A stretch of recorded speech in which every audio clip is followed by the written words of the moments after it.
കൊല്ലം കൊട്ടാരക്കരയിൽ 20 ഗ്രാമിലധികം MDMA പിടികൂടിയ സംഭവത്തിൽ 3 പ്രതികളെ കണ്ടെത്താനാവാതെ പോലീസ്. കഴിഞ്ഞ 22-നാണ് കേസിൽ ഡിവൈഎഫ്ഐ നേതാവിനെ പോലീസ് അറസ്റ്റ് ചെയ്തത്.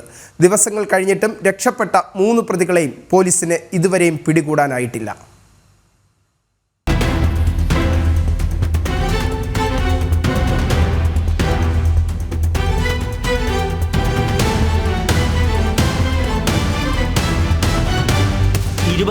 രാത്രിയിൽ കൊട്ടാരക്കര ചിരട്ടക്കുളം കോക്കാട് റോഡിലാണ് കാറിലെത്തിയ സംഘം MDMA കൈമാറിയത്.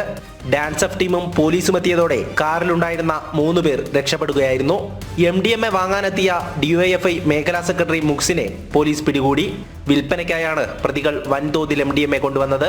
രക്ഷപ്പെടുന്നതിനിടെ 2 പൗച്ചുകളിലായി സൂക്ഷിച്ചിരുന്ന MDMA റോഡിൽ കളയുകയും ചെയ്തു. അറസ്റ്റിലായ ഡിവൈഎഫ്ഐ നേതാവിൽ നിന്നും 20-ലധികം ഗ്രാം MDMA കണ്ടെടുത്തു. അറസ്റ്റ് നടപടികൾക്ക് ശേഷം പ്രതിയെ കോടതിയിൽ ഹാജരാക്കി റിമാൻഡ് ചെയ്തു. കാറിലുണ്ടായിരുന്നത് തൗഫീഖ്, ഫയാസ്, മിൻഹാജ് എന്നിവരാണെന്ന് പോലീസിന് വിവരം ലഭിച്ചു.